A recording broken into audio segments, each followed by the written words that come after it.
Cela faisait des années qu'elle attendait ça. Les applaudissements de mon frère Julien ont résonné dans la salle de réception du Ritz Paris au moment où le poing de mon père a percuté ma mâchoire, m'envoyant m'écraser contre le buffet des desserts sous le regard médusé de 68 invités restés dans un silence de mort. Mais ce qu'aucun d'eux ne savait, c'est que le commissaire divisionnaire de la PJ, dont j'avais secrètement sauvé le fils de la noyade l'été dernier au Cap Ferrat, m'avait donné son numéro personnel. Et les preuves que j'avais accumulées sur le réseau de traite d'êtres humains de ma famille étaient sur le point de détruire tout leur empire. Le sang a envahi ma bouche alors que mon père, Marc-André de Beaumont, empoignait une poignée de mes cheveux pour me traîner sur le sol vers la sortie de secours. Mon cuir chevelu hurlait de douleur, mais je n'ai pas émis un seul son, j'avais appris depuis longtemps que crier ne faisait qu'empirer les choses. À travers le brouillard de la souffrance, j'apercevais des visages connus, des collègues du cabinet d'avocats de Julien, des amis de la haute société parisienne, et ma tante qui filmait la scène avec des mains tremblantes. « Tu oses menacer cette famille ? Tu veux jouer au lanceur d'alerte ?» La voix de mon père n'était qu'un grognement dangereux tandis qu'il me traînait devant des tables d'invités pétrifiés. « Je vais te montrer ce qui arrive aux balances chez les Beaumont. » Julien se tenait près du podium où il venait de célébrer sa promotion comme associé, son verre de champagne toujours levé. « C'est ça, papa, peut-être qu'elle apprendra enfin à fermer sa gueule sur les affaires de famille. » Les affaires de famille. C'est ainsi qu'ils appelaient le trafic de jeunes filles mineures à travers notre chaîne d'agences de mannequins de luxe. C'est ainsi qu'ils appelaient les faux papiers, les passeports volés et ces filles qui disparaissaient après avoir signé des contrats d'exclusivité à l'étranger pour ne plus jamais être revues. Mon père m'a jeté par la sortie de secours dans la ruelle humide derrière l'hôtel. La lourde porte métallique s'est refermée, étouffant les murmures choqués de l'intérieur. Il a lâché mes cheveux pour mieux m'écraser contre le mur de briques. « Tu te crois maligne ?» Il a pressé son avant-bras contre ma gorge, m'interrogeant sur les fichiers que j'avais copiés. « Tu pensais vraiment que je ne remarquerais pas que tu fouinais dans les bureaux du siège ?» J'ai craché du sang sur son costume sur mesure à 4000 €. La famille Lambert a remarqué quand leur fille n'est jamais revenue de son prétendu contrat à Milan. Son visage est devenu livide, puis violet de rage. Il a armé son poing pour un autre coup, mais cette fois, j'étais prête. J'ai esquivé et j'ai roulé au sol, me redressant avec mon téléphone à la main. « Touche-moi encore », ai-je haleté, et ce direct devient public. Il y a 12 000 abonnés qui regardent en ce moment même, papa. Bonjour à tous, voici Marc-André de Beaumont, PDG de Beaumont Model Management, en train d'agresser sa fille Éléonore parce qu'elle a découvert qu'il trafique des mineurs. Il a bondi pour attraper le téléphone, mais je m'étais entraîné pour ce moment précis. 3 ans de Krav Maga, payé en espèces et suivi sous un faux nom dans une salle de banlieue. Je me suis décalé et j'ai couru, mes talons claquant sur le pavé mouillé alors que je fonçais vers ma voiture. Derrière moi, la porte de secours s'est rouverte avec fracas. « Laisse-la partir », a crié Julien, elle bluffe, la petite Éléonore n'a pas le cran de nous trahir. J'ai atteint ma voiture, je me suis verrouillé à l'intérieur et j'ai coupé le prétendu direct. Je ne diffusais pas réellement, mais la menace avait fonctionné. Mes mains tremblaient alors que je touchais ma mâchoire gonflée et que je sentais le sang couler là où la chevalière de mon père avait entaillé ma joue. Dans le rétroviseur, je les voyais debout dans la ruelle, le père et le fils, partenaires dans des crimes qui horrifieraient les collègues qu'ils venaient de quitter. J'ai sorti mon téléphone et j'ai fait défiler mes contacts jusqu'à celui enregistré simplement comme JP. Le commissaire Jean-Pierre Lefebvre a décroché à la 2e sonnerie. « Éléonore, il est presque minuit. »« C'est le moment », ai-je dit simplement. Ils viennent de m'agresser au Ritz, lors de la fête de Julien. Il y a 68 témoins et de multiples enregistrements. Et monsieur le commissaire, j'ai tout. 3 ans de preuves. Tout est dans le lien cloud que je vous envoie maintenant. Il y a eu un silence à l'autre bout du fil pendant qu'il assimilait l'information. 6 mois plus tôt, j'avais tiré son fils de 8 ans d'un courant d'arrachement sur une plage de Saint-Tropez. J'étais là-bas pour photographier des preuves concernant l'une de nos mannequins qui tentait de s'échapper, mais quand j'ai vu l'enfant lutter, l'instinct a pris le dessus. J'avais failli me noyer moi-même pour le ramener sur le sable. Le commissaire m'avait glissé sa carte à l'hôpital en me disant « n'importe quoi ». Si vous avez besoin de quoi que ce soit, appelez-moi. À quel point est-ce grave? A-t-il demandé. 167 jeunes filles au cours des 5 dernières années, âgées de 14 à 19 ans. Principalement des fugueuses, des enfants de l'ASE ou des immigrés sans papier. Les plus chanceuses finissent dans le travail forcé, les autres. Je n'ai pas pu finir ma phrase. Où êtes-vous? Sur le parking de la place Vendôme, ils me cherchent probablement. Roulez jusqu'au quai des Orfèvres, j'aurai une équipe qui vous attendra. Éléonore, vous êtes blessée? J'ai de nouveau touché ma mâchoire en grimaçant. Rien qui ne guérira pas, mais monsieur le commissaire, quand vous lancerez l'opération, il faudra faire vite. Ils ont des filles dans des lieux de transit en ce moment même. Au moins 12 dans l'entrepôt du port de Gennevilliers. Compris, mettez-vous en route. Et Éléonore, vous avez fait le bon choix. J'ai conduit à travers les rues désertes de Paris, vérifiant constamment mes rétroviseurs. En arrivant devant les bâtiments de la police judiciaire, mon téléphone a explosé de messages. Ma mère, qu'est-ce que tu as fait? Julien, tu es morte pour nous, morte. Un numéro inconnu, c'est Valentine, du cabinet de Julien. Est-ce que ce que tu as dit sur le trafic est vrai? Ma cousine est allée à un casting de chez Beaumont et n'est jamais revenue. Je suis entrée dans le bâtiment pour trouver une équipe d'intervention tactique déjà rassemblée. Le commissaire Lefebvre se tenait au centre, le visage grave. Mademoiselle de Beaumont, a-t-il dit formellement, nous avons besoin que vous nous racontiez tout. Pendant les 3 heures suivantes, j'ai exposé toute l'opération, l'agence de mannequins prestigieuse qui servait de façade, les recruteurs qui ciblaient les filles vulnérables, les faux contrats promettant des carrières internationales.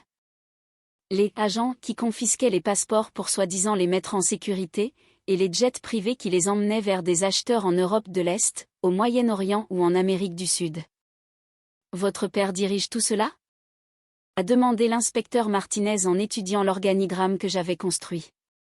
C'est lui qui l'a fondé, Julien gère le côté juridique, les contrats qui piègent les filles et les sociétés écrans pour blanchir l'argent. Ma mère dirige les centres de formation où il brise le moral des filles avant le transport. Et vous êtes dans ce milieu depuis combien de temps? Je suis née dedans, ai-je répondu avec amertume, mais je n'ai compris ce qui se passait vraiment il y a 3 ans, quand j'ai vu mon père charger une fille nommée Cassandre dans une camionnette. Elle pleurait, elle suppliait. Il disait qu'elle faisait une crise d'angoisse pour son premier grand contrat à Paris. Mais quelque chose sonnait faux, alors j'ai enquêté. Il n'y avait aucun contrat, aucun job. Cassandre Torres a cessé d'exister au moment où elle est montée dans ce van. Le commissaire a étudié les preuves, relevés bancaires, manifestes de transport, photos des disparus, échanges entre ma famille et les acheteurs. C'est suffisant pour une inculpation pour association de malfaiteurs, traite d'êtres humains et blanchiment aggravé, a-t-il déclaré. Toute votre famille va tomber. Tant mieux, ai-je dit, bien que par les tirs sur ma lèvre fendue. Nous devons agir cette nuit, a ajouté Martinez, s'ils savent qu'elle a parlé, ils vont fuir. J'ai confirmé que mon père avait un jet prêt à décoller au Bourget en permanence. Un seul appel et ils partent dans un pays sans extradition. Alors on ne leur laisse pas le temps de passer cet appel. Le commissaire s'est tourné vers son équipe, je veux des raids simultanés. La propriété familiale à Neuilly, les bureaux de l'agence, l'entrepôt, et ramasser tout le monde à cette soirée au Ritz, ce sont tous des témoins potentiels. Alors que l'équipe se mobilisait, Lefebvre m'a prise à part. Vous savez ce que cela signifie, n'est-ce pas? La protection des témoins. Votre ancienne vie est terminée. J'ai pensé à ma vie d'avant, les vêtements de créateurs achetés avec l'argent du sang, les dîners de famille où l'on discutait de logistique de transport de cargaison humaine autour du dessert. L'aveuglement volontaire que j'avais entretenu jusqu'à ce que le visage terrifié de Cassandre ne brise mes illusions. Elle est terminée depuis longtemps, ai-je dit, je ne l'avais juste pas encore enterrée. À 4 heures du matin, les assauts étaient lancés. J'ai regardé sur les moniteurs de la PJ les équipes tactiques investir différents lieux de la capitale. L'entrepôt de Gennevilliers a permis de secourir 14 filles, toutes âgées de 15 à 19 ans, programmées pour un départ sous 48 heures. Dans notre hôtel particulier de Neuilly, ils ont trouvé mes parents tentant de brûler des documents dans la cheminée. Julien a été arrêté dans l'appartement de sa petite amie, toujours dans son costume de fête, avec de la cocaïne éparpillée sur la table basse. Mais le meilleur moment fut l'intervention au Ritz. Les agents sont arrivés alors qu'une partie des invités était encore là à cancaner sur l'agression. Ma tante n'avait pas seulement filmé l'attaque, elle avait convaincu d'autres personnes de partager leurs vidéos. Votre père vous frappant fait le tour des réseaux sociaux, m'a informé Martinez, le hashtag Beaumont est en tendance. Le cabinet d'avocats de votre frère a déjà publié un communiqué pour se désolidariser. À 6 heures du matin, tout était fini. L'empire Beaumont, bâti sur la souffrance d'enfants, s'était effondré en moins de 6 heures. Le commissaire m'a retrouvé dans la salle de pause, fixant un café que je n'arrivais pas à boire.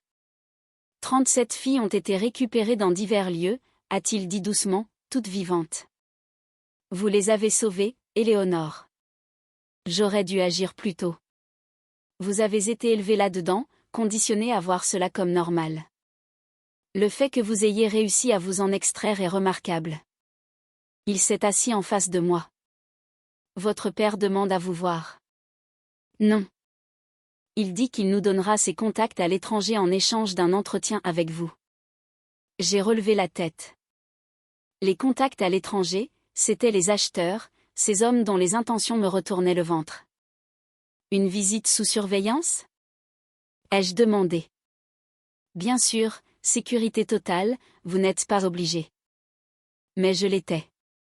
Pour Cassandre, pour les 14 filles de l'entrepôt, pour toutes celles que je n'avais pas pu sauver. 2 heures plus tard, j'étais assise face à mon père dans une salle d'interrogatoire. Son costume de luxe avait été remplacé par une tenue de détenu. L'homme qui m'avait terrorisé toute ma vie semblait soudain plus petit, presque diminué. Tu nous as détruits, a-t-il dit sans préambule. Non, vous vous êtes détruit vous-même le jour où vous avez décidé que des êtres humains étaient des marchandises. C'était du business, rien que du business, tu n'as jamais compris. J'ai compris parfaitement. Je me suis penchée en avant pour qu'il voie bien les bleus qu'il avait laissés sur mon visage. J'ai compris quand j'avais 7 ans et que tu m'as dit que certaines personnes comptaient et d'autres non. J'ai compris quand j'avais 15 ans et que je t'ai vu discipliner une fille qui tentait de s'enfuir. J'ai compris quand j'en avais 20 et que j'ai réalisé que les contrats de mannequinat étaient des contrats d'esclavage. J'ai compris, j'ai juste choisi d'arrêter d'accepter. Ton frère venait de devenir associé, ta mère préparait un gala de charité. Nous avions une belle vie. Une belle vie bâtie sur la souffrance. Je me suis levée. Donne-leur les contacts étrangers, papa. C'est la seule chose décente que tu auras faite de ta vie. Peut-être que ça t'enlèvera quelques années de prison.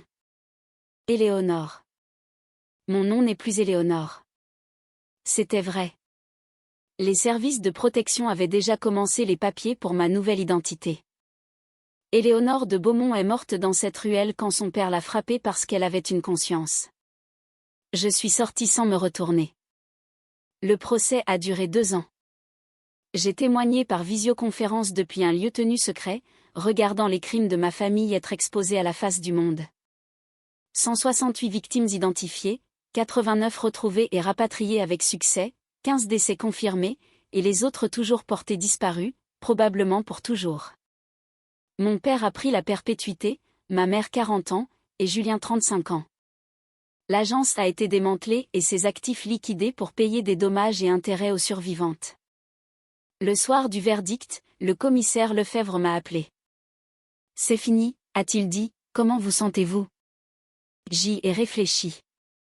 J'avais un nouveau nom, une nouvelle ville, un travail de conseillère pour les survivantes de la traite. Je n'avais parlé à personne de mon ancienne vie depuis 2 ans. Parfois, je me réveille en sentant encore le poing de mon père sur ma mâchoire ou mon cuir chevelu brûlé là où il m'avait traîné. Mais ensuite, je me souviens des filles de l'entrepôt, des messages de remerciement des survivantes, et de la certitude que le réseau Beaumont ne ferait plus jamais de mal à un enfant. Libre, ai-je fini par répondre, je me sens libre. Cette nuit-là au Ritz, mon père m'avait frappé pour avoir menacé de dénoncer l'entreprise familiale. Il m'avait traîné par les cheveux pendant que mon frère applaudissait et que 68 personnes ne faisaient rien. Un seul appel plus tard, j'avais fait tomber un réseau international. Mon visage a guéri, mes cheveux ont repoussé, ma famille est en prison, et quelque part, 89 filles vivent aujourd'hui librement parce que j'ai enfin trouvé le courage de passer cet appel. Parfois, la meilleure des vengeances n'est pas seulement de bien vivre sa vie, c'est de s'assurer que les gens qui vous ont fait du mal ne puissent plus jamais blesser personne.